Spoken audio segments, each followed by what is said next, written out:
This video is an addition to two of my blog posts about making a vest. The first one was about this first vest I made, and then later I made a pinstripe vest. This is part of a three-piece outfit: a blazer, pants and a vest. And this one is according to the pattern I used. There are only very minor changes. Basically, I just adjusted the front darts because I needed to add 6 centimeters to the waist.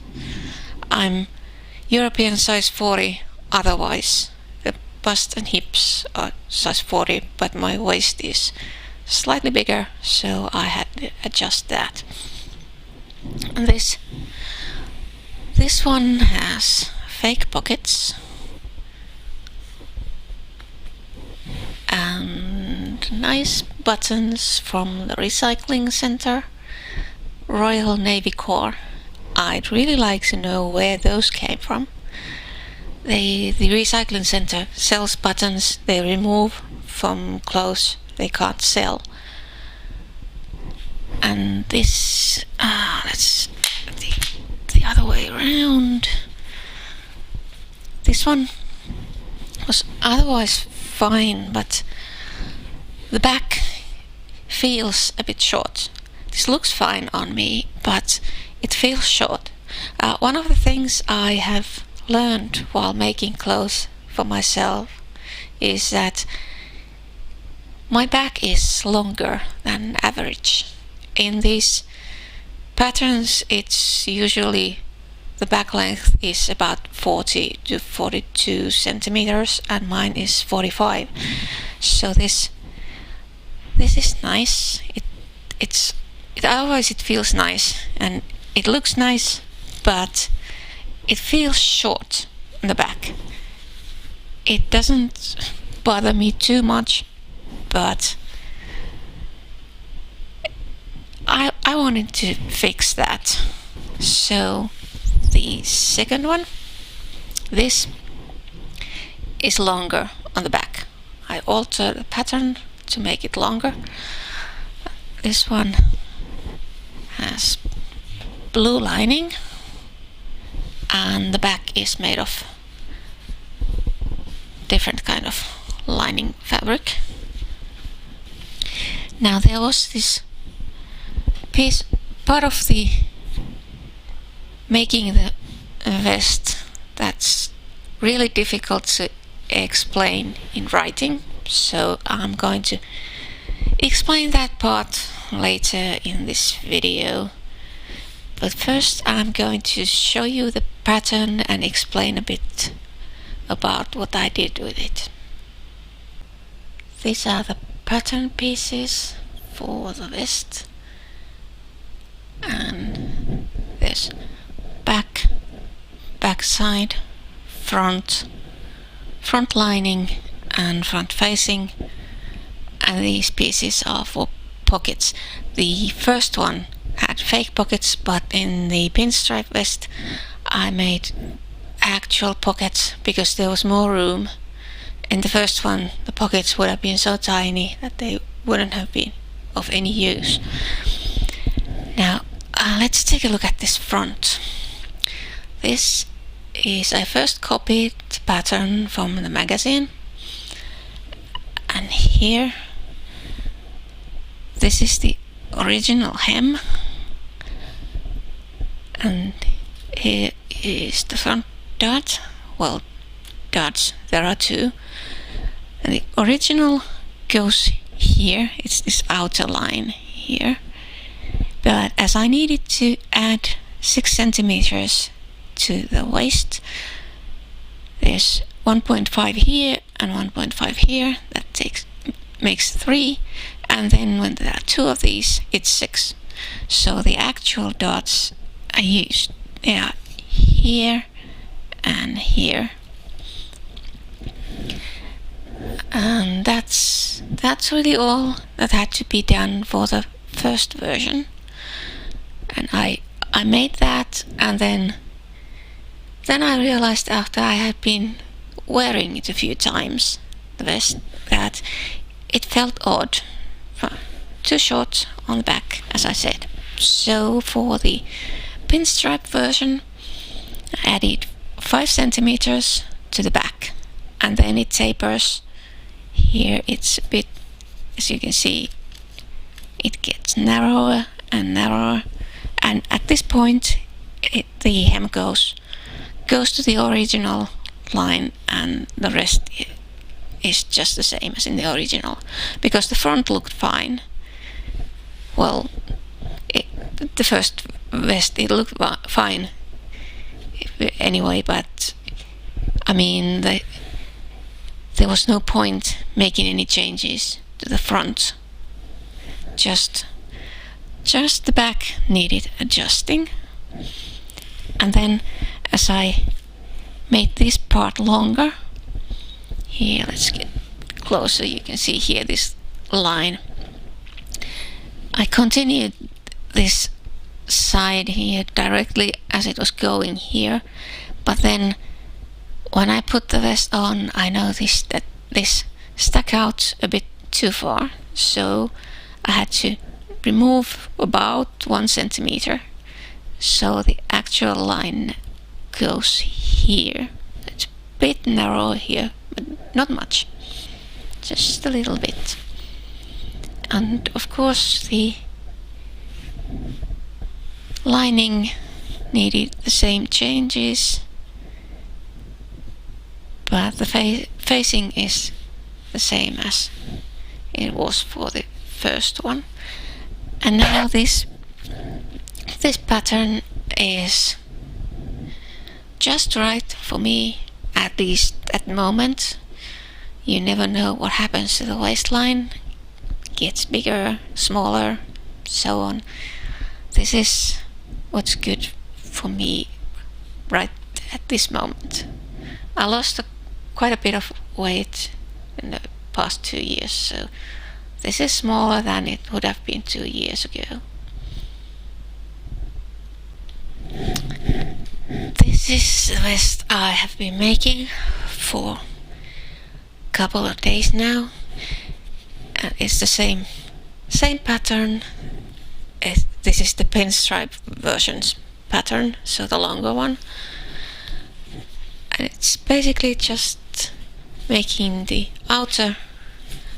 This is the lining and facing, and this is the outer. So you make 2 vests, the outer and the lining, and then just sew them together in all other edges except well, where is it here? Except the sides. These are all open at this point, and well, this is the part that was so difficult to explain in writing, so I'll be showing it here. First, of course, and as you can see, real pockets, no fake pockets in this one.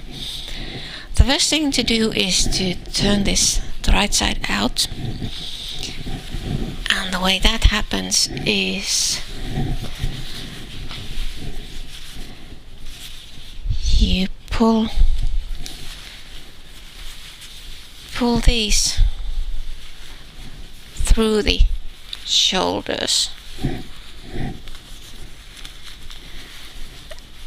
and then both out from the same side.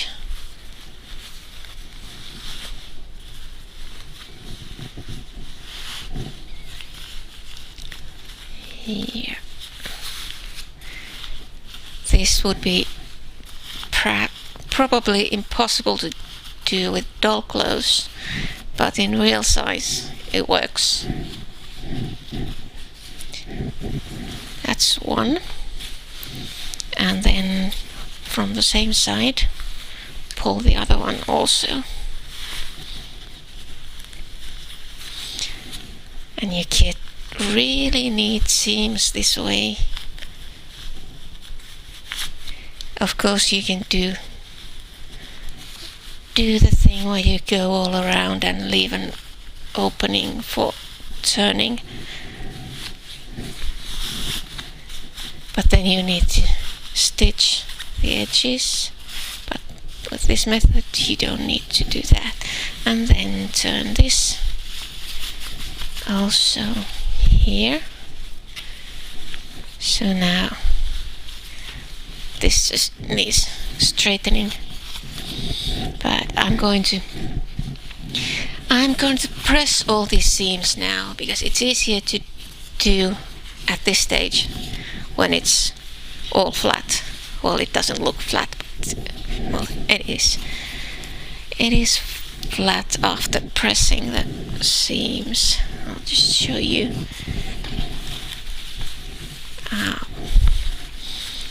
It's now a bit twisted, yeah, this way. So, okay, going out of the picture. Which way? Here. Okay. So like this, and here are the pockets, really small, as you can see, just fingers getting in there, but well, you can put tissues, credit cards, keys, any small items, nothing big. And you wouldn't want to put anything too big in there, because it would probably look a bit odd having bumps in your waist area here in these pockets. But well, they're nice. Maybe not really practical, but why not? I don't like fake pockets anyway. In the first one they had to be fake pockets because there was no room, but here there's a bit more room in this direction, so at least they're feasible. Not practical, but feasible. So, but now I'm going to press all the seams, and then we're going to the stage where we sew these side seams, and that's the complicated part. It took me a while when I first did it to understand what I was supposed to do. It's not really, once you figure it out and understand what's going on, it's not hard to understand, but especially the second seam, it can be difficult. Okay, here's the vest with seams pressed, and now it's time to tackle these side seams. And let's take this the other way around. So to start with, this first one is going to be easier. Just go in from this side. Doesn't matter which side you start on. Just go in one side to the other here, and take this and take this like this, and then I guess I could take that one as well. Pull this in here so you get these edges together.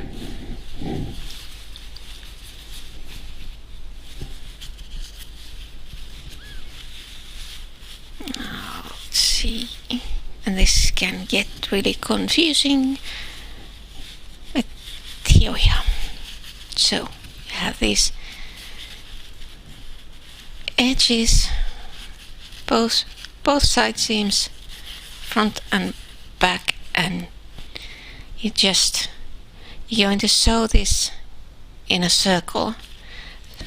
So here is the first side seam all sewn, and when you're sewing the edges, the hem and the armhole edge here, you should check that the distance of those two seams is the same in the front and back, because then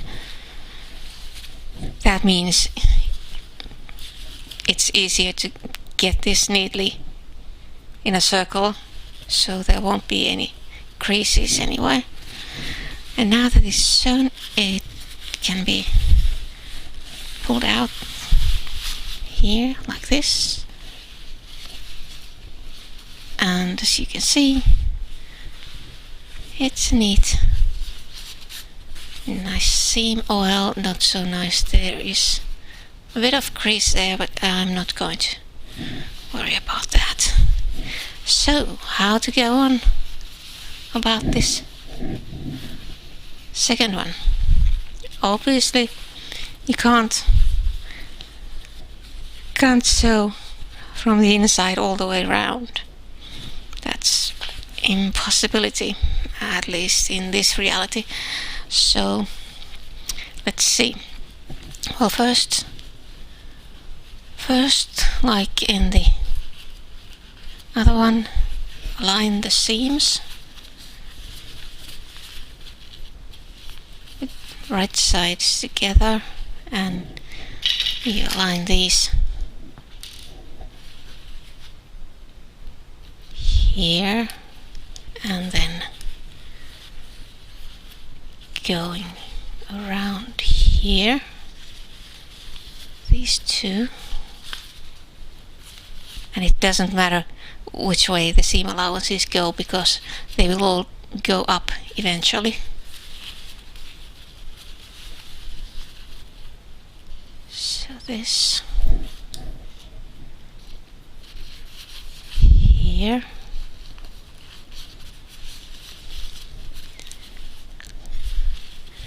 and this is going to be a bit tricky.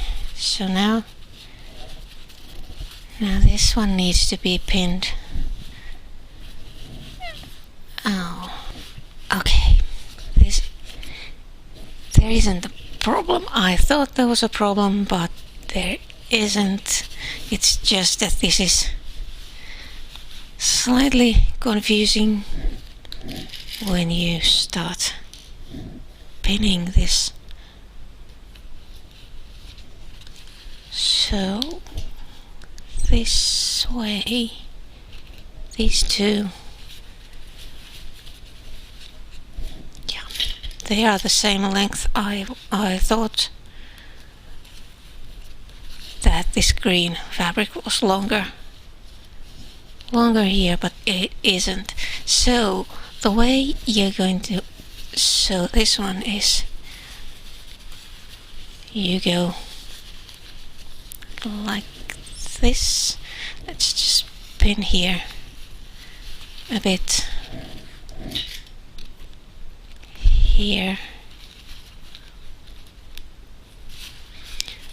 bit to the side of the lining,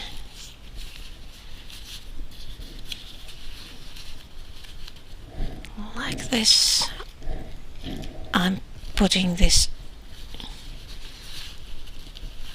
pin this way because I'm not sure which way I'm going to start. Okay, so basically here is an opening, and you take this part out through the opening like this, and then you start sewing basically the same way as before, but you're not going all the way around. You start from the lining side here, go all the way across the front and back the outer pieces, and then you come back to the lining, and then you just go as far as you can, and once there's no more room, you just stop, and then you just push everything inside, and you have an opening left, and that will be closed separately. And I'm thinking that maybe I could try recording what I'm doing on the sewing machine. I could just mute the clip because the sound, the disturbance is really annoying. Nobody wants to listen to something like that. Oh, that went to the wrong place. Yeah, this is confusing. And there's so little room, and damn it. And my fingers aren't always doing what I want them to do. So it looks like the audio issue is when using external microphone, because I recorded this without the microphone and there's no interference in the audio, and the camcorder was right next to me by the sewing machine, so it's the external microphone. Well, I won't be using it, but I can record these things I do with the sewing machine. And here I'm sewing the second side seam, and it's slow. I'm sure you can do it faster with some practice, but I'm taking it really slow because I hate having to do things again because I mess up. So I'm just going a little bit at a time, removing pins, going a bit forward, stopping, checking that there's nothing extra underneath, because it's so easy to get some other edge getting caught into that seam. And it's not, this is the front part, as you can see from the fabric, and once it goes to the lining side back there, then it's going to get really difficult. But this is fairly easy going, just slow. And as you can see here, sometimes you can miss the other edge, and then you need to go looking for it. Where did it go? And you need to pull it from out there to get both fabrics on top of each other. So the part that goes behind the foot, you need to be pulling it forward occasionally so you get room to sew this seam. And here we go back to the lining side, and this is sort of just trying and seeing how far you can go. It's going to be running out of room at this point. You just can't pull the lower fabric enough to get it to be even with the other fabric's edge. So here I decided to just go a bit further, and then, as you can see, this is getting difficult. And I think this is where I just decided that this is enough. Back a little and forward a little and cut. I have all these buttons in the sewing machine that do the things, and it's really convenient. Here's the seam all sewn from this side.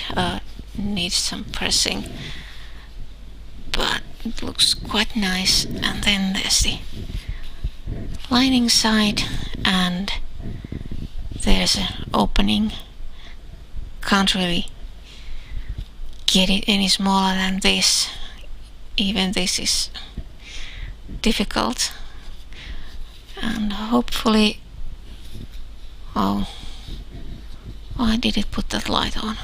Well, yeah, hopefully the clip I recorded of the sewing machine shows something. It's really hard trying to position the camcorder so that my hands won't obscure the view. But I'll need to check that and see if it's usable.